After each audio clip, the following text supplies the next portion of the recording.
Good morning. Today I'm going to be reading chapter 6 where Isadora is going to be starting vampire school.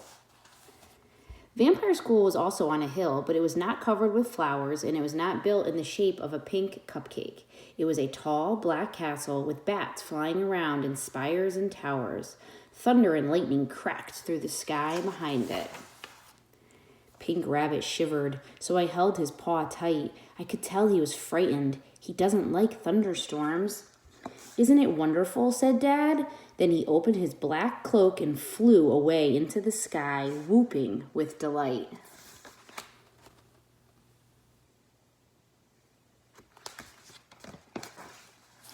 My teacher was named Countess Darkfang. She was very tall and had spiky red nails. "Good evening, class," she said. "Tonight we are going to learn how to fly like real vampires. We are going to swoosh and glide and whiz across the moon. We are going to make some neat formation shapes in the sky. We will start with an arrow shape, a nice spiky arrow."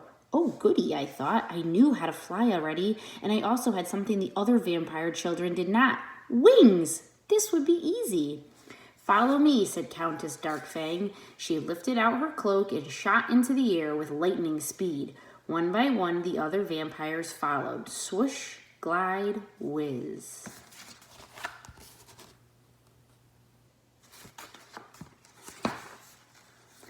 Then it was my turn, but as I rose into the air, I realized I wasn't swooshing or gliding or whizzing. I was flapping. Flap, flap, flap went my wings, and they didn't go nearly as fast as the others. They acted more like fairy wings. How had I not noticed before? "Come on, Isadora," shouted Countess Darkfang. "You're getting left behind."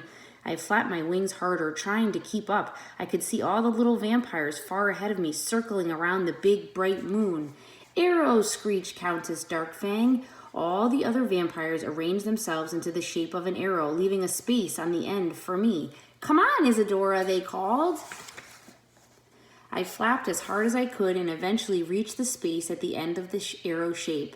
I was just getting my breath back when Countess Darkfang said, "Now zoom!" Suddenly, the arrow formation shot forward and I was left alone again in the middle of the sky.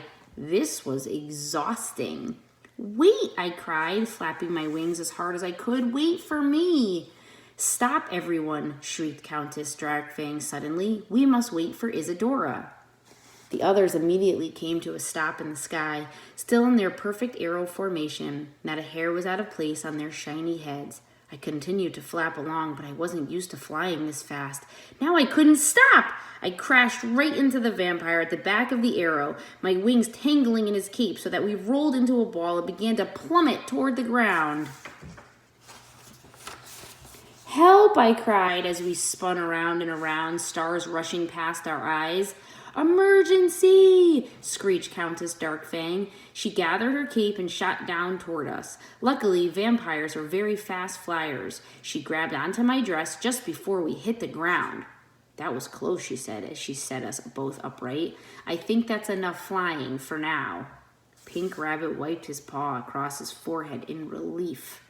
"I am not sure if flying is your greatest talent, Isadora," said Countess Darkfang. I hung my head. Maybe I was more fairy than vampire.